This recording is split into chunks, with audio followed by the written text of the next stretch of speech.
खुलुमबाय गोजोन फुंबिलिनि बयनिसिमबो गोजोननाय जासिहरनाय थाबाय। बेजों लोगोसे नोंथांमोन गासैखौबो आंनि केके लाइभ बड' रादाबाव बरायबाय।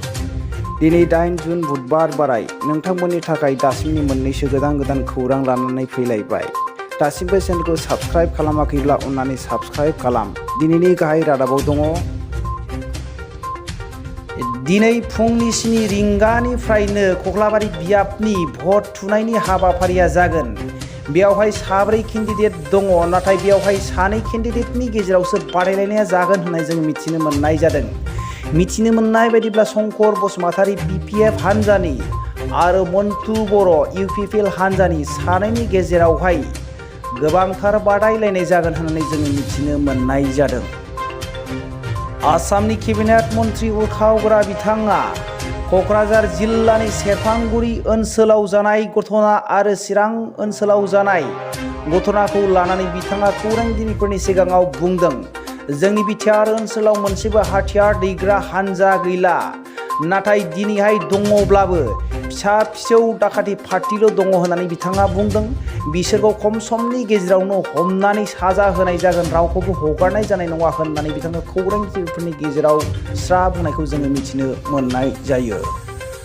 मोनसे जोबोद गोजोनथाव खौरां जोंनि बर' हारिनि थाखाय। जोंनि आसाम रायजोजों लोगोसे दुलाराय भारत रायजोआवनो मोनसे बाख्नायथाव खौरां। गुबुन हारिनि सुबुंफोरा दिनैहाय गिबि मासि लानानै पास जानाय खौराङा जोंनि बर' हारिनि थाखाय मोनसे गोजोनथाव खौरां। मिथिनो मोननाय बायदिब्ला अनजालि गर आदिबासि सासे हिनजावसा गथ'आ दिनैहाय सेथि मासियाव लानानै देरहासार जानो हाबाय। 2 लेटार लानानै बर' MIL आरो ससाइल साइन्सआवहाय लेटार लानानै दिनैहाय सेथि मासियाव आवग्रिनो हादों। सापागुरि कक्लाबारि हाइ स्कुलनि सासे फरायसा गथ'आ आरो गुबुन सासेया जादों प्रताप दासनि बिसाजो रिम्फि दासआबो सेथि मासियाव उथ्रिनो हादों होननानै जोङो खौराङाव मिथिनो मोननाय जायो। बियो जोंनि बर' हारिनि थाखाय मोनसे देरगाथाव बाथ्रा। क'क्राझार जिल्लानि बसगाव हाइ स्कुलावहाय मेट्रिक आनजादखौ होदोंमोन। 550 फरायसाफ्रा, बेयावनो गासै 305 फरायसाफ्रा पास जानो हाबाय। 29 फरायसाफ्रा फार्स्ट डिभिजन आरो 113फ्रा सेकेन्ड डिभिजन आरो 163फ्रा थार्ड डिभिजन जानानै उथ्रिनो हाबाय। आरो मोनसे दुखुनि बाथ्राया बेनो जाहैबाय 245 फरायसाफ्रा फेल जानो हाबाय गावसिनि केयारलेसनि थाखाय। मिथिनो मोननाय बायदिब्ला बिथांमोना थांनाय बोसोरनि बायदि ओरैनो पास जागोन साननानै लेहेमिया खालामदोंमोन। बेनो बिथांमोननि दुखुनि खौराङा। CRC नवीन नार्जारिनि फोरमायनाय बायदिब्ला गासै 55.45% पास खालामनो हाबाय होननानै बिथाङा खौरांगिरिफोरनि सिगाङाव गावसिनि रिपर्टखौ फोरमायदों। मोनसे दुखुनांथाव खौरां जोंनि बर' हारियाव बेबायदिनो जाफ्लेबाय थानायखौ जोङो नुनो मोनदों। बेबायदिनो उदालगुरि जिल्लानि 2 हिनजावसा गथ'फ्रा गोमानानै दङ। फरायसालियाव एग्जाम होनो थांदोंमोन, नाथाय न'सिम फैफिनाखै होननानै न'खरनि सुबुंफ्रा फोरमायदों। दा न'खरनि सुबुंफ्रा हालाय हाफाय नागिरगासिनो दङ। मिथिनो मोननाय बायदिब्ला बिसोरो गुबुन रायजोआव थांबाय होननानै मिथिनो मोननाय जादों। न'खरनि सुबुंनि फोरमायनाय बायदिब्ला रङिया रेल स्टेशननि भिडिअ फुटेजाव नायबाय बिसोरखौ नुनो मोननाय जादों। बिसोरो 1 नं गरामारि गामिनिमोन। बिसोरनि मुंखौहाय रैसुमै बसुमतारी 16 बोसोरनि, मरमि नार्जारि 13 बा 14 बोसोरनि जागोन होननानै मिथिनो मोननाय जादों। मिथिनो मोननाय बायदिब्ला बिसोरो डिब्रुगड़निफ्राय चन्डीगढ़ थांनाय एक्सप्रेसआव गाखोदों होननानै मिथिनो मोननाय जादों। दा बेखौनो लानानै पुलिस थानायावबो FIR होनाय जाबाय आरो गासै आबसुनि सुबुंफोरखौबो न'खरनि सुबुंफ्रा मदद होनो थाखाय खावलायहरदों। मोनसे दुखुनि खौरां, सासे फरायसाया मेट्रिक आनजादाव पास जानो हायैनि थाखाय गावखौनो केरासिन लुनानै बुथारनानै लानो नागिरदोंमोन। मिथिनो मोननाय बायदिब्ला रहन गसाइ गामिनि सापाकाति फाहामसालियाव बेखौ लांनाय जादोंमोन। मिथिनो मोननाय बायदिब्ला 50% बिनि मोदोमा खामबाय होननानै मिथिनो मोननाय जादों।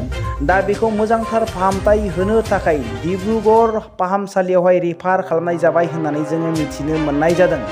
मिथिनो मोननाय बायदिब्ला चराइदेव जिल्लानि सनारि सापाखाथि गामिनि रहन गसाइ हाइ स्कुलनि सासे फरायसुलि होननानै जोङो मिथिनो मोननाय जादों। मेट्रिक पास जानायफोरनि थाखाय मोनसे गोजोनथाव खौरां। आसामनि AIUDIFनि गाहाय बड'लेण्ड आजमल बिथाङा मेट्रिक पास जानाय सुबुंफ्रा सोरबाफोर एडमिसन खालामनो हायाब्ला बिथाङा नैबे मबाइल नाम्बारावहाय कल खालामनानै अनसुंथाइ बिहरनो थाखाय खावलायदों। बे मबाइल नाम्बारानो जाहैबाय 6900010052। बे नाम्बाराव कल खालामनानै खबर लानानै बिथाङा अनसुंथाइ बिनो हागोन होननानै खावलायहरदों। मोनसे जोबोद दुखुनांथाव खौरां। क'क्राझार जिल्लानि कारिगाव ओनसोलनि मुराबारि गामिनि बुद्ध मोसाहारि बिथाङा 2007 मायथाइयावनो बर'नि मोनथाखौ मोननो थाखाय बर'नि मोनसे जांख्रिथाय हानजा NDBS हानजायाव हाबदोंमोन। नाथाय दासिमबो बिथांखौहाय न'खरनि सुबुंफ्रा खबर लानानै मोनैयावहाय दिनै 8 जुन अक्ट'आवहाय न'खरनि सुबुंफोरा बिथांनि जिउनि जोबथा बिदाय होनाय एबा सारादु खुंनो थाखाय लाहार फाहार खालामनाय जाबाय। मोनसे दुखुनि खौरां। मंगलदैनि सासे राहुल बरा 15 बोसोरनि मेट्रिक होनाय फरायसा गथ'आ सुइसाइड जानानै गावखौनो फोथैनानै लाबाय। फेल जाजानो गिनायावहाय गावखौनो सुइसाइड जादों होननानै जोङो मिथिनो मोननाय जादों। नाथाय रिजाल्टआ नैथि डिभिजनावहाय जानानै फैदोंमोन होननानै जोङो मिथिनो मोननाय जायो। आरो सुइसाइड नटआव बेबायदि लिरनानै गालांदों, आइ आफा आङो नोंसिनि लुबैनाय बायदि मावनो हानाय नंला होननानै बेबायदि लिरनानै गालांदों होननानै न'खरनि सुबुंफोरा फोरमायदों। आरो बेजों लोगोसे मेराफारिनि सबिन सुतिया बेबो गावखौनो एग्जामाव फेल जानायनि जाहोनाव गावखौनो सुइसाइड जानानै थैदों। बेजों लोगोसे दिनैनि रादाबा एसेनोसै। रादाबखौ जोबनायसिम खोनासंनायनि थाखाय बयनिसिमबो साबायखर थाबाय। जय बर' हारिनि जय।